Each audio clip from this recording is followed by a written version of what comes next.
Well, there are three people who say talks must continue, three people who are against it. Talks must continue, says Dr. Mustafa Kamal, Pawan Verma and Sanjay Jha of the National Conference, JDU and Congress respectively. Talks are meaningless at this stage. Taking that position, Mahesh Jetmalani, Maruf Raza and General R.K. Sani, BJP leader, our strategic affairs expert and former Deputy Chief of Army Staff respectively. General Sani, may I begin with you? What do you feel about the Prime Minister not referring even once directly or indirectly to Pakistan in his statement today, in saying only very generally that enemies of peace, who could be anyone, are responsible for the attack? Well, I'm concerned, actually, if you really ask me, and I'm thoroughly disappointed, because when you start such talks, you are supposed to create an atmosphere where everybody is with you, and when there is a peace prevailing. Here we have had a full last 1 month of tension, 3-4 incidents, one after another. We have reports of infiltration from the North Kashmir downwards.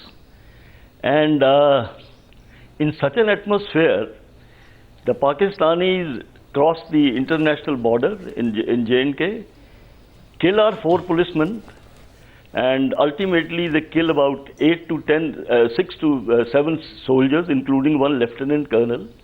Now, I don't really know what type of a talk we are trying to, have.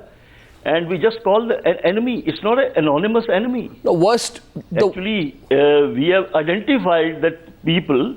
We have identified those people who did this trick. And another thing, Arnab, this has been done after a lot of rehearsal. Because these characters who came from across must have been given maps. They must have rehearsed whatever they did. For sure. For about 7 to 8 days. No, the Prime Minister, General Sani, the way the Prime Minister is talking, one gets a sense the Prime Minister has no idea. The way the Prime Minister is talking, the enemies of peace could be from any country, not just Pakistan. I wonder why the Prime Minister of India, Maruf, wants to keep it so general. And he says he also follows it up with appeasement. Maruf, he starts appeasing the Pakistanis at the same time today. He says such attacks will not deter us and will not succeed in derailing our efforts to find a resolution to all problems through a process of dialogue. That is equivalent, Maruf, to saying that we will continue to appease Pakistan. Any number of Indians and Indian soldiers may die, but our appeasement will continue. Arnab, take a look at the following pieces of information. It has just been revealed on your channel by Chidaran Radghatta just a while ago that Nawaz Sharif has now received a formal invitation from White House to make a formal visit there, which means that in a way, strangely, coincidentally, on a day when India has faced an attack from Pakistani soil, America, instead of condemning it, is on the other hand giving Nawaz Sharif another sort of fruit to take away, to show to his people that how much acceptability he counts for. And I don't think I'm completely off the mark to say that our foreign policy in a way is dictated by the signs that come from Washington, that you must strengthen the hands of the civilian leadership in Pakistan. Either our powers that be do not understand Pakistan, or they have chosen to willingly ignore the signs that are writings on the wall, that Pakistan's military is not in favor of talks with us. This cannot be, an attack of this nature could not have been carried out without the full involvement of hardline elements in Pakistan's military. Kayani has kept denying 26/11, they deny all other acts. But we know very clearly how closely guarded the turf of security in Pakistan is by GHQ Rawalpindi. So the military doesn't want talks. Nawaz Sharif wants credibility, and Dr. Manmohan Singh is gone and given him respectability, just like Vajpayee's government. No, but then the Prime Minister is not being. But then the Prime Minister, I'm afraid to have to say this, the Prime Minister is not being completely clear in what he is trying to do. Why, Sanjay Jha, is he doing this? Absolutely. Is the Prime Minister, no, one second, my point is, no, here everyone says the Prime Minister wants to go into history doing something with Pakistan. That's the Prime Minister's priority. That's not the nation's priority. The Prime Minister of India cannot be blind, Mr. Judge, forgotten terms that he would factor in. He forgot. January, for example, Sanjay, just take one statement. He said in January, we want a good relationship, but not at the cost of our national honor and national interest. Now, do you think that it is in the national honor and national interest to meet the Prime Minister of Pakistan 48 hours after an attack like this? Sponsored by Pakistan. An attack sponsored by Pakistan like this. Arnab, let me tell you at the very beginning, if you read the Prime Minister's statement today, it is very clear that he is extremely disturbed over what has happened. I mean, he severely condemned it. And why are you presuming, and this is the main thrust of the argument that I think we should not jump to today, is let the meeting happen in New York, and you need to then fathom as to what really is the message that the Prime Minister communicates to his Pakistani counterpart. And let me make 2 points here. You know, even after the famous Lahore Declaration, when it led within 3 months to a Kargil war, there was a government at that point of time which still believed am I talking about now, or you don't? No, are you bringing in on the premise? No, you know, 1 second. I'm coming to a point. I don't want to. You don't let me ever finish, Arnab. That's that line of argument. Different, Mr. Jha. We thought you were different. Can I answer your question? That does not allow you. I'm putting the discussion into context. These acts of terror. Let me tell you. So you'll also do it. Maruf, let me tell you, in your statement, you did not at any point say that the government should not have a dialogue with Pakistan. Are you suggesting, before I answer my question, are you suggesting that the Prime Minister should not have any conversation with Mr. Nawaz Sharif at all? Is that your suggestion?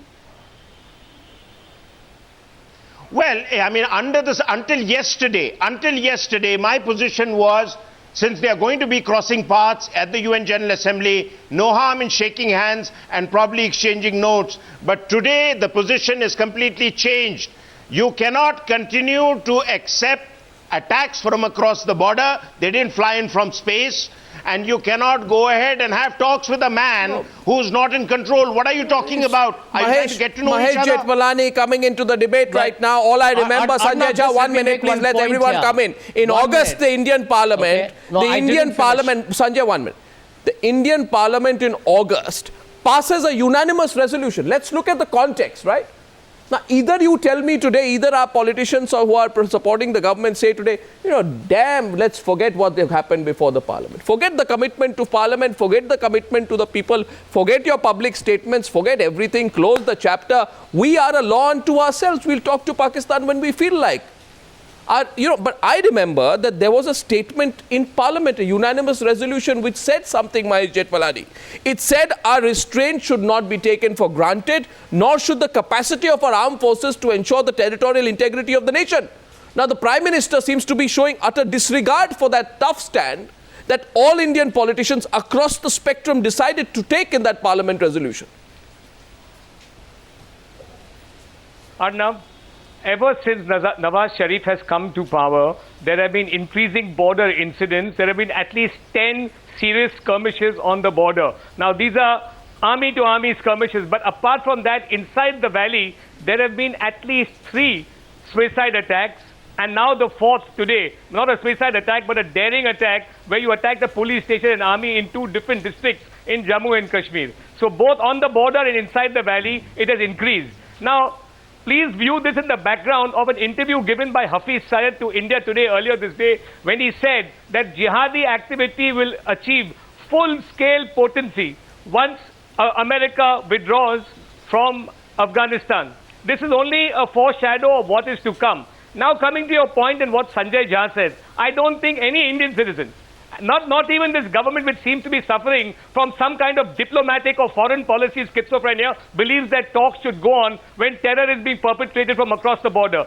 You're right about what the defense minister said to Parliament. He said that our ties will come under strain if terror goes on. Salman Khurshid, our external affairs minister, said after the August incident in which 5 Jawans were killed that terror and talks can't go together. And the Prime Minister, Arnav, after the G20 summit. This is what he said. He said, if terror acts do not stop, if those who voice terrorist thoughts move about freely, and he seems to have forgotten what Hafiz Syed and Lakshmi are doing, if there is no significant progress in bringing the culprits of the Mumbai massacre to book, then I have to factor this in before arriving at a final decision. Today, 12 more Jawans have been killed. He was already factoring it in. Why is he dithering and why is he showing what I call patent diplomatic Well, obviously, because schizophrenia? the Prime Minister wants to snatch a moment in history. That's the whole point. The Prime Minister feels at the end of his second term, Pawan Verma, that I have some time left in this term, and before I see hands go up, let me complete. Let us today remind the nation of what the Prime Minister said. You see, because there are some doves who always believe in that classic unbelievable phrase, uninterrupted and uninterruptible dialogue, which should be followed by saying uninterrupted, uninterruptible, despite however many Indians die, Pawan Verma. Now, after the deaths of the 5 Indian soldiers, and my question, I want a response from you, Mr. Verma. On August 6, Salman Khurshid said, and I quote, there will be a lot of work necessary if we are to talk. But will it be conducive? We need to look at it. Now, Pawan Verma, I ask you not as a television anchor, but Indian citizen, what work has Pakistan done since then? They only sent a group of people to Mumbai to cross-examine the 2611 witnesses. If any, there have been repeated resolutions passed against India in the National Assembly and counter-accusations regarding the ceasefire violation. So I go back to the Foreign Minister's statement and I say, Mr. Foreign Minister, as per your statement, you should not be talking in New York. Or you tell us that we didn't mean those statements. We were only appeasing the people of India for that moment. Arnab, first of all, I'm not here to either defend the Prime Minister or the stance of the current government. I want to make a simple point to you, and I want to nuance this discussion slightly because it's important. Pakistan has perfected a policy of explosive aggression and tactical appeasement. In response to this, most of the time our responses are ad hoc and not part of a holistic security doctrine. Talks or no talks are unimportant unless they are part of a larger security doctrine where they are seen as a means to an end. That is why hundreds of years ago Chanakya had said, Samadama and debate, reconciliation, inducement, deterrent action and subversion, and the lesser known asana or the strategic art of sitting on the fence. I say to you, there is only one assessment which is important. I am not for talks in a mechanical black or white situation. I put to you this question. If there is a considered assessment that Nawaz Sharif is not complicit with the army and the ISI in hostile action against India, and it is seen to be representing Sorry, the counter to that. Let me complete, Arnab. You came to me last, I take 20 seconds more on that. If it is seen that there is Nawaz Sharif represents, perhaps, even though there is enough reason to doubt it, I can see, represents a constituency in Pakistan, because friends you can choose, not neighbors. You have to deal with them, which wishes to build bridges of some kind of peace with India.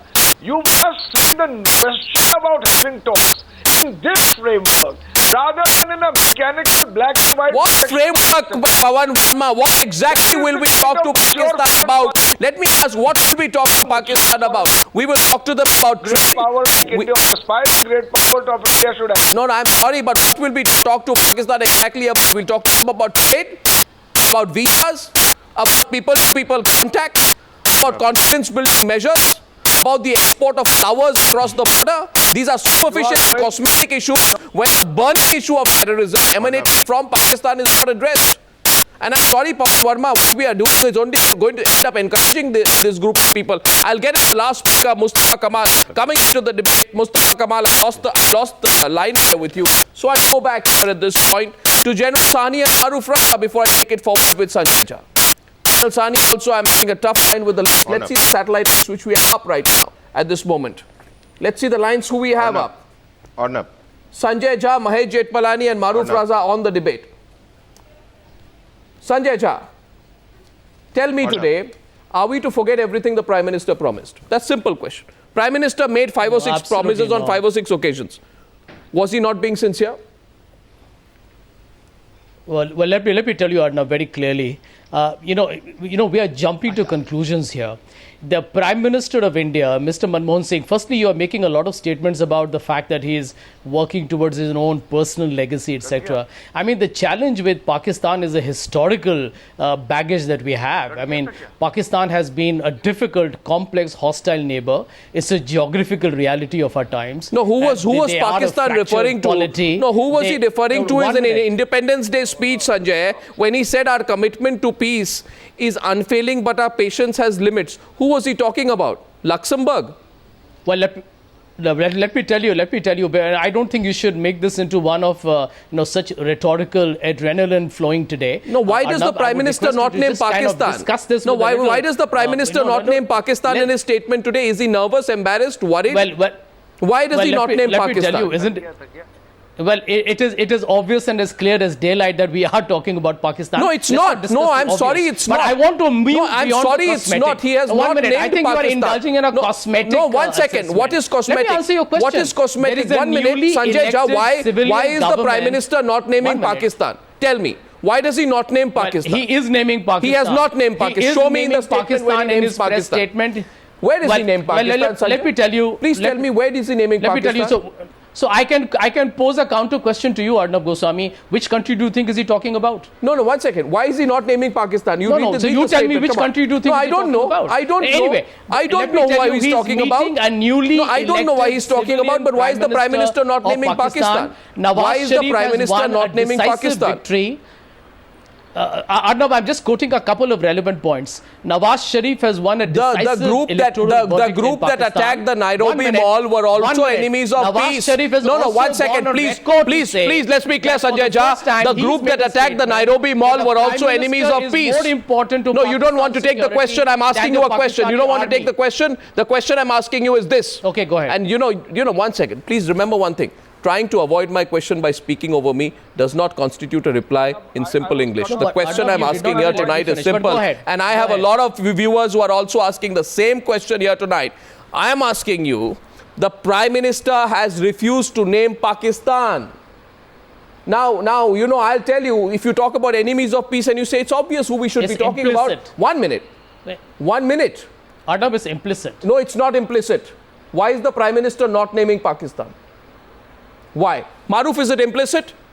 Are we to understand by reading the Prime Minister's text? Arnab, let me tell you.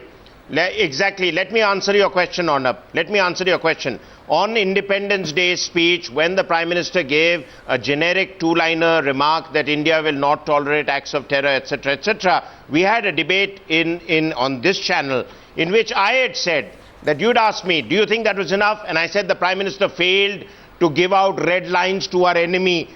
We had, I think, Mr. Raja, the parliamentarian, who turned around and said that the Parliament has passed a resolution. Now let me ask the parliamentarians today, what good is that resolution that you have passed? Has Pakistan taken it seriously? The answer in simple terms is no. And also let me tell you that Pakistan is a many-layered system, sir. Pakistan must be dealt with at many layers. If you're going to try and talk to Nawaz Sharif because he's an amiable character, then you're deluding yourself about the reality of the subcontinent, in as much as you argue that we cannot wish away our neighbors, we cannot wish away the reality of what is Pakistan. Please understand that in Pakistan, the Prime Minister, even Nawaz Sharif, though may be seen to be powerful, right now in the power hierarchy is probably number 2 or number 3. The Prime Minister also did not say the Prime Minister to give an undertaking. The Prime Minister of our country. Sanctions on Pakistan. You don't have pressure on Pakistan. Wherein Pakistan feels the pain that they are inflicting on us. We are going to get nowhere with Pakistan. Maruf, the bottom line is this, and before I go to Mustafa Kamal, I just want to make one point. How does a nation uphold its self-interest? I take the example on Newshour tonight of the Brazilian President Dilma Rousseff. She postponed a state visit to the United States in response to the NSA spying of millions of Brazilians. Now, the country's most important businesses, members of her party and herself, she just cancelled the visit. She said, you spy on my country, I will have no dealing with you. The Prime Minister of India, to the contrary, Mustafa Kamal, and Mahesh, I'm coming to you after that, he had said it cannot be business as usual with Pakistan after the heinous act of the January beheading. How does that logic not apply tonight, Mustafa Kamal? Well, at the outset, I would like to make it clear that we all belong to a country which is a peace-loving country. That is India. We are wedded under SAARC to develop the best of relations with the countries of SAARC, which includes Pakistan. Number one, do we or do we not want to live in peace with Pakistan or not? And if we want to live in peace, to achieve peace, what is alternative to dialogue? What do you mean? What is the alternative to dialogue? Tell me how you intend to achieve peace. No, one second. How does showing talks? Talks? You are wedded to live peacefully to the neighbors in the region, and if there is disharmony or problems between any two countries of the region or the world, what is the way of bringing the countries together? Mr. Mustafa Kamal, which world are you in? You see, why don't you understand? Today I heard the Pakistan High Commission issue a statement. No, Pakistan High Commission issues a statement. One second. Pakistan High Commission issues a statement, Mustafa Kamal. Please let me complete. It says... I am not concerned with Pakistan High Commissioner. Why? With Pakistan High Commissioner. Why? They are the ones who carried out the attack. The topic today is the militant attack within J&K in Samba and Katwa districts, and in all probability, they have come from across the border within 12 to 24 hours, because the area that the incidents have taken place is not known to harbor. So who sent them? Harbor or shelter who sent them? Or militants. Who sent them? 122 ceasefire violations in Pakistan this year. Who sent them? Apart from who sent them? Please. Who sent them? Answer my question, sir. Who sent them? Condemned. Who sent them? This is a symptom, not the problem. Sir, please do not try and talk a pro-Pakistani line on the program tonight. You are an Indian politician. Please have some loyalty towards your own country. The Shohada Brigade. The Shohada Brigade. Sir, why don't you say tonight? The Prime Minister of India does not want to name Pakistan. I am asking you tonight. The Shohada Brigade that has claimed responsibility for the attacks is among the three that issued threats, claiming it will target Western tourists in Jammu and Kashmir if the Zubin Mehta concert went forward. Everybody in the world knows that it is a shadow outfit of the Lashkar-e-Toiba. You have any doubts? He has made it very clear. Prime Minister has made it very clear. This is the handiwork of people and groups and forces that are which groups? I don't see the Prime Minister refer to any groups. This will not be allowed to derail. You see, I don't know what you are reading. No, what? Between India and Pakistan. Where is the Prime Minister? Where on earth has the Prime Minister of India referred to Pakistan in his statement today? Mahesh Chetmalani, have you seen that reference? Constantly Mustafa Kamal and Sanjay Jha are telling us to read between the lines and assume that he is referring to Pakistan. Is it too much for the people of India to expect their own Prime Minister to make a direct reference to the country which is responsible for the killing of our soldiers today? How can Mahesh Chetmalani answer that? Mahesh Chetmalani. Government of India. I expect at the time when Arnav, when our soldiers are being killed, our policemen and innocent civilians are being killed, we have a Prime Minister who stops mincing his words and stops being mealy-mouthed about our enemies across the border. We expect firmer, more decisive action. Now, that apart, Mustafa Kamal says that we have treaty obligations to promote peace. Indeed, we do. We also have constitutional obligations to maintain international peace. But implicit, 1 minute, Mr. Kamal, you've had your say. 1 minute, Mr. Kamal, you've had your say. Give dialogue a chance. Give peace a chance. You tell that to your friends in Pakistan, Mr. Kamal. What do you mean give peace a chance? Implicit in our treaty? I'm sorry, they are not. Neighbors. Implicit. They're my neighbors, but they're extremely unfriendly neighbors. There is nothing implicit. Just 1 minute. Mr. Kamal, please don't interrupt me. Implicit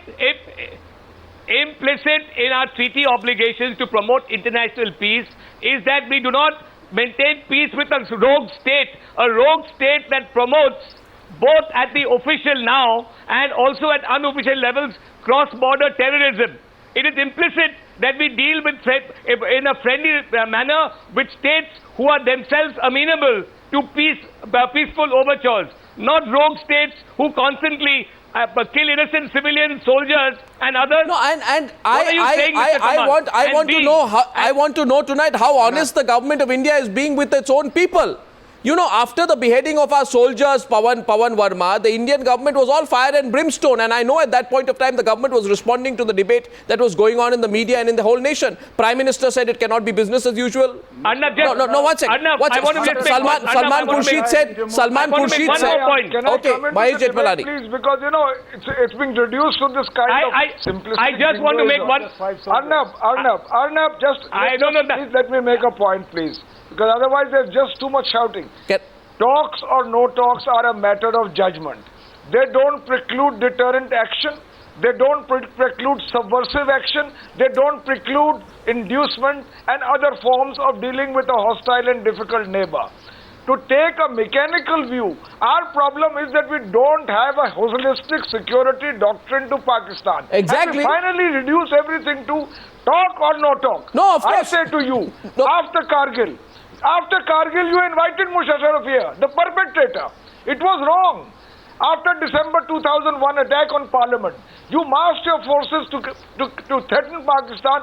Just when it was having effect, you withdrew them again. After 26/11, you said you will not talk to Pakistan until the perpetrators of Mumbai are caught. You again began to incrementally start discussion. This is a yo-yo. So that is precisely, Mr. Verma, this yo-yo is exactly what I'm questioning. But the problem is I'm not getting an answer from the Congress spokesperson. I can prove tonight that if you study Indo-Pakistan relations since 2006, Sanjay Jha, look at the question, please, and then answer. If you study, there are 2 points. First of all is the Indian government had made some promises this year. Right? It first said cannot be business as usual. Then the foreign minister said we may go beyond procedure. Few months back, talks were back on the table, which means our policy is Pakistan is going to be talks irrespective of the provocation. And Sanjay Jha, can I give you 5 examples or do you need only one? Which prove that every time there is a grave provocation, there's a lot of anger and Pakistan behaves itself. And once that subsides, your government resumes talks almost like nothing happened. And don't think we have forgotten Sharm el-Sheikh. Don't think we have forgotten Maldives. Don't think what we have forgotten what Prime Minister Manmohan Singh said in 2006 that Pakistan and India are both victims of terrorism. In Havana, he said that 2 months after the July train bombings. There is a history of this, Sanjay Jha. But even the history should have its limits. You understand? Why? Can I answer? No one... Every time the anger subsides, talks continue. Has the Prime Minister gone back on his word again? Well, let me tell you, why do you assume that the meeting that he's likely to have, we'll have to wait and see when the meeting happens and what's the outcome of the conversations. Why are we jumping the gun? I think there are 2 critical issues why we should favor the fact that if the Prime Minister, this is an opportunity, you talk to a newly elected Prime Minister who actually, besides sending a positive message of peace to India, number 2, has also made a statement that he believes that he will be able to perhaps dictate the future of Pakistan much more effectively than the Pakistan army. That's his statement. At every time, immeasurable. Let me make a point here. There are 2 points that the Prime Minister of India. There are 2 points that the Prime Minister of India will possibly drive when he has a conversation. Let me tell you. Number 1. The big demand that India has been making consistently over years. Let us see if Mr. Sharif discovers on that. Is the dismantling of the terror infrastructure. Oh my God. Don't give me the same. Don't give me the Sharm el-Sheikh line. Let us see. Don't give me the Sharm el-Sheikh line. Prime Minister of Pakistan has to say. There goes the Sharm el-Sheikh line. On the 26/11. Okay, now I'll tell you. Just a minute. No, 1 second. No, remember the history. You can't. No, 1 second. Sanjay Jha, I'm interrupting you because you need to be put in context out here. 4 months. 4 months after the serial blast in Mumbai. Under what time deadlines? 4 months. No harm in this dialogue. 4 months. I'll tell you who said. Prime Minister's call. Sanjay, 1 minute, please. 4 months it took. 4 months after the serial blasts in Mumbai. The people of this country were shocked. in November 2011. I mean, do you remember, Sanjay, what happened in November 2011? Of course we do. Oh, I don't think you do, but I'd like to refresh your memory tonight. In November 2011, the same emotional, immeasurable faith response came from the Prime Minister. Only at that time the Prime Minister decided that Yusuf Raza Gilani is the man who will bring history. He said Yusuf Raza Gilani is a man of peace. And then he went on to say that with Yusuf Raza Gilani, I will write a new chapter in the history of our relationship. And the people of this country were saying, what's going on with the Prime Minister? The Prime Minister says, Yusuf Raza Gilani, what happened? What happened to the Prime Minister's immeasurable faith in Yusuf Raza Gilani? What happened? Arnab, let me tell you. What came of it? No, let me answer your question in short. The truth, as we all know on the panel, we don't have to repeat it again, is the fact that we are living with a neighbor who's, where there is a very complex policy. Please.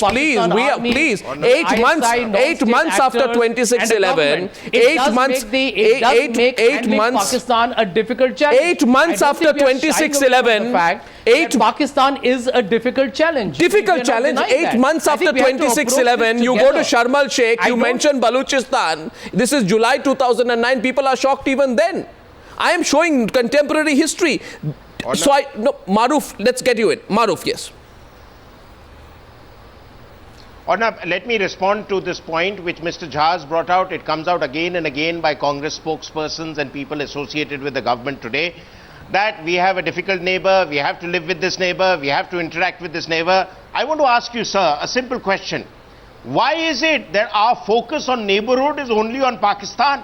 We've gone and messed up our relations with Sri Lanka. Maldives is slipping completely out of Delhi's ambit of any kind of influence.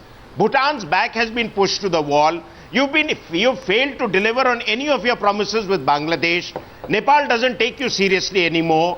So all your energies are diverted toward Islamabad. This you think policy on that of one stroke appeasement will sort out your whole neighborhood issue? Let me also you're missing the woods for the trees. Mr. Pavan Verma was you're spot missing on. the woods for the trees. When Mr. Pavan Verma, I'll tell you why you're missing for the woods for the trees. I haven't spoken when you were speaking. Okay. Sir, please let me complete. Okay. Please let me complete. Okay. Mr. Pavan Verma was spot on when he said that we don't have a holistic doctrine to deal with Pakistan.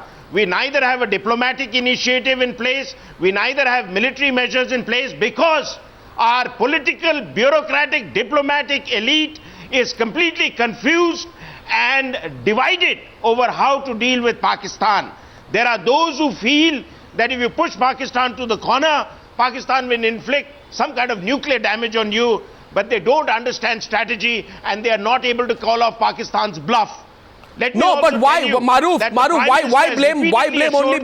why generalize it and say... Prime Minister has repeatedly assured why generalize it? That he's going to be tough on terror. Maruf. But whether it's Naxalism, whether it's Pakistan, whether it's other groups in India, he makes one statement and goes into hibernation. Who puts us on the back foot is the question on the Newshour tonight. Who puts us on the back foot? Maruf Raza says tonight the bureaucratic political machinery puts us on the back foot. But a slight disagreement with you, Maruf, on that one. We can't always blame the bureaucrats. When the bureaucrats speak, the politicians shut them up. G.K. Pillai said in 2010, he made a reference to Headley's confession that implicated the ISI in 26/11. And you know what our then foreign minister did?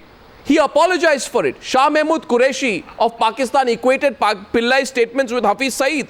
S.M. Krishna criticized his own Home Secretary for that statement. In other words, we are so completely apologetic, meek, submissive before the Pakistanis. I don't know why.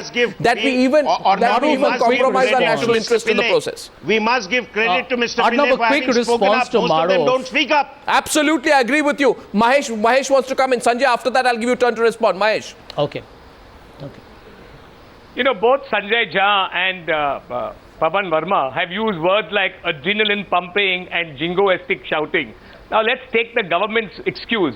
After the August attack on our Jawans, which resulted in the loss of 5 lives, everybody thought from statements made by the defense, foreign and prime minister that they were seriously considering whether talks should be held in future or not. The BJP has been quite consistent on this ever since 26/11, and I think in hindsight we can claim that we have been justified given the continuous terrorist activity being exported from Pakistan. But now let's test the reason for resumption of talks, Arnav. The reason given by the Prime Minister and Salman Khurshid is that Pakistan has improved. They've shown some contrition. What is that contrition? The contrition is that they have appointed a prosecutor who was assassinated in May last year by militants. The federal prosecutor prosecuting Lakhvi, who was assassinated in May, they found a replacement for him. That is a great goodwill gesture according to our present political establishment. Secondly, a judicial commission is coming here to cross-examine our witnesses in the Kasab case so that evidence can be collected against Lakhvi. What does that judicial commission do? That judicial commission comes here, cross-examines our witnesses and tells them that not only 26/11 but even the parliament attack was done by the Indian government. Have you read what that judicial commission is? A judicial commission. It's not a defense for the accused in Pakistan. They are supposed to collect evidence, albeit by cross-examination, to prosecute Lakhvi, No, they to don't further care. the case against Lakhvi. They don't care. Instead, they And make a no, suggestion they over don't here care. that the parliament attack and 26/11 were not the handiwork of Pakistan through Kasab, but as one CBI SIT member, namely Sanjeev Kumar Verma, they quote him in the Ishrat Jahan case, says both were done by the Indian government. One sec. Let's not move track so quickly. No, let's not move track so quickly. International examples. A nation that has self-respect stands up for itself. The country expects the Prime Minister to stand up for the country he represents. America called off talks with Russia over Edward Snowden. We have immeasurable faith. Rather, should I say tonight, the Prime Minister of India has deep, abiding, immeasurable, immovable faith in Pakistan. That talks with Pakistan are the only option. But for a moment, even calling off talks for a while is not a measure he's going to look at. Mustafa Kamal tonight, just look at it from the point of view of a nation that has been bleeding. Leave your political interests aside. Leave your standard positions aside. I know you have a lot of issues with the Indian army. Leave all of that aside. Speak to me tonight as an Indian. You don't feel hurt that a group of Pakistani... as an Indian, I am extremely hurt. I am extremely hurt and worried. As far as bleeding India is concerned, most of the bleeding has taken place in this unfortunate part of the country, which is called Jammu and Kashmir. I know your standard line. Honor, please remember, the path to peace is not paved with rose petals. Mr. Mustafa Kamal, are you one second, Mustafa Kamal. It is full of Mustafa obstacles. Kamal, 1 second. If you want Please to achieve don't, peace, please you don't should be prepared to overcome these obstacles. Mr. Mustafa Kamal, all that you are doing here today sound poetic about the path to peace. You seem almost embarrassed to admit that it were a group of Pakistanis sent by Pakistan. You yourself are making a dichotomy of Pakistan. Really? And what? Instead of trying to patch up, as a bigger neighbor, bigger brother, India, we must show patch up. What do you mean by patch up? And now that there is, what do you want? 1 second, Mustafa Kamal. Mr. Mustafa Kamal. There is a new dispensation in Pakistan, elected by the people. Let us trust them. The problem with your party is that you don't even speak in one voice inside your own party. They don't count. And fact is, I'll remind you what your nephew said in August. Your nephew, 1 second. Your nephew said in August, your nephew, Omar Abdullah, who is now dreadfully worried that this will derail the proposed dialogue, etc., etc. He made some generalized comments which don't amount to anything much. In August, he forgets that Omar Abdullah said, talk about the pot calling the kettle black. They, that is the Pakistanis, violate the ceasefire. They kill our soldiers. They behead our soldiers. And then they pass a resolution blaming us. So I say tonight to you, Mustafa Kamal, I don't want to share the blame. I am a victim of terrorism. India is a victim of terrorism. Pakistan is the progenitor of terrorism. And I don't know why tonight as an Indian politician, you hold a card here fighting for talks which only benefit Pakistan. When in August, you took a different position. And the only people you criticize all the time is the Indian army. It is not going to benefit. You have a Pakistan one-track mind only. against the Indian It will army. benefit Even India tonight, more than it benefits you will not. Pakistan. Even tonight, you will not stop cursing the Indian The army. part of India which is but you will not bleeding. admit. You will not admit where the Will be terror saved came from. The distress it is going through. No, you are trying to dodge the entire subject here tonight. It is mutually Pawan beneficial. Verma. Pawan, No. Maruf. What is the alternative? What is the alternative? The alternative is that the alternative Do you want is elimination of Pakistan? no, of course not. Please don't. You Please, please eliminate don't. it Because Mr. Mustafa Kamal, No. Mr. You have Kamal, to 1 come to minute. terms. Mr. Kamal, this kind of You can't do Pakistan bashing Mr. Mustafa Kamal, each and every program of yours. Mr. Mustafa Kamal, when America, Mr. Mustafa Kamal, 1 minute. When Obama did not talk to Russia, he did not eliminate Russia. When the Brazilian president did not go to the US, she did not eliminate the US. There is something called positioning yourself in your national self-interest, which unfortunately politicians like you, who seem to have a vested interest. India and Pakistan is riddled with disputes. No, Mr. Mustafa Kamal, you're not even being practical tonight. Maruf wants to respond to you. Maruf, to Mustafa Kamal, please. Mr. Mustafa Kamal, your position is very clearly one extreme or the other extreme. Let's look at a middle path. Currently, Pakistan is in no mood, at least the establishment in Pakistan is in no mood in moving bilateral relations forward. If they were, they wouldn't allow such attacks to take place in India. As you've rightly said, Jammu and Kashmir has been the largest sufferer of such attacks that come from across the border. There are ways that you can deal with an aggressive neighbor short of going to war. You want me to spell them out? You can put diplomatic squeeze on Pakistan. You can get the international community to put economic squeeze on Pakistan. You can even use UAV to target some of the terror camps to say you're not going to get away with allowing terror groups to operate from your area with impunity. We can hit them. You can get a price put on some of the terrorist leaders like Hafiz Saeed. The US has declared a bounty on their head. Why are we reluctant to declare a bounty on their head? You can put in other people in their society who, like the Israelis do, they don't suffer terrorist attacks lightly. And most importantly, we on our own front as a nation have to collectively get together and address the problem of terror, and where we have to somehow develop a much greater coordination between the government and the people. Pawan Verma, and we are divided as a people on how to battle terror. How are we going to battle terror? It doesn't take any rocket science, Pawan Verma, to understand a simple point, Pawan Verma. It doesn't take any rocket science to understand, Mr. Verma. Please allow someone to speak here. Mr. Verma, Please. look at the timing. Mr. Verma, look at the timing. 1 second. I'll take a question. Make a point, otherwise I only hear Mr. you, Verma, take a question. The point is very simple. Our real problem is a perennially ad hoc policy. I agree with Maruf that we should give a fitting reply to the army and the ISI. That is the crux of the problem. In this process, if we can co-opt any constituency which helps our interest, furthers our interest, we should Mr. Verma, we are sacrificing our interest tonight by letting go of an opportunity. We are letting go of an opportunity here to expose Pakistan. I don't know, people like you who have spent a lot of time in the bureaucracy like to tell us, let's do something process-driven, let's systematically have a structured dialogue, institutionalize it, talk at various levels, etc., etc. I say tonight, Mr. Verma, the most logical thing, the most logical thing to do tonight would have been for Dr. Manmohan Singh, when he goes to Washington, to make this the biggest single issue. To tell the Obama, to make it absolutely clear to Pakistan that our relationship with America is contingent on America putting pressure on Pakistan, which we are not doing. I'm not saying we are not doing, and the reason Good point. We are not doing that. We have given away that opportunity. We could have told Obama that our relationship with you, our trade talks with you, everything is contingent on how much pressure you put on the Americans. You know what happened, and I like to say this. When the Brazilian president told Obama that I'm not going to come to you because you're spying on my country, Obama spent 20 minutes begging and pleading with her on the phone. Please don't do this.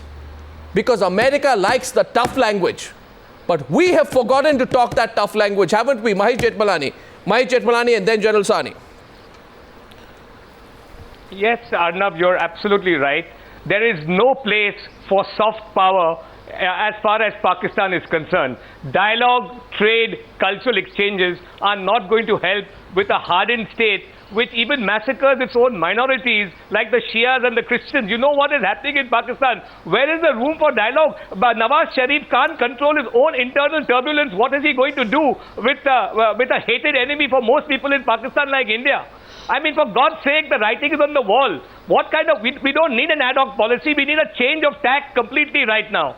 There's no scope now for getting Nobel Peace Prizes. All you are going to get right now is an Ig Nobel Prize for genuflection. That's all you are going to get. Don't expect a Dilma Rousseff moment from this Prime Minister, for God's sake. Well, I don't know. This is as one of our viewers just SMS'd me, Lalit SMS'es me saying that India is the only country which we believe in the world which is submitting to terror blackmail. This is how people are going to look at it, General Sahni. This is nothing but terror blackmail. And we are succumbing to it. I would like to say, Arnav, with all the rhetoric we have talked about, I think we are missing out on preparing for such things in future. I think today's response was again, I would say, uncoordinated. I would say today that let's be prepared for such things, for heaven's sake.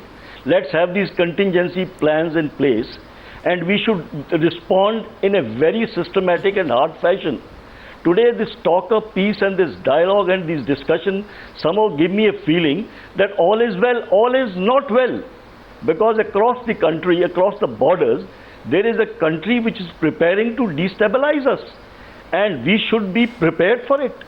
We should have contingency plans in place. And they should automatically come into force. I mean, today in the morning at 6:30, a police station is attacked. Policemen are killed. Why didn't the alert go all over the state? How did we allow these characters to get into a bus? They didn't get into a helicopter, then leisurely move towards the army camp and attack. I mean, this sort of a thing gives me a feeling, what are we becoming? A banana republic? I am saying all this talk about peace and all this man of peace is making us look like fools. And ultimately, I think we owe an apology to the people who have been killed, because they should not have been killed. The point is that we allow such things to take place because we are ill prepared. Incident after incident, I find the discussions take place. I find lot of hoo-ha is made, and ultimately we are back to square one. We somehow give the people a feeling that we have got very benign neighbors across, and once we talk to them sweetly, all will fall into place. It will not fall into place. Remember, in Second World War, there was a Prime Minister in Great Britain who talked of peace. And you know what was the result of that, talk?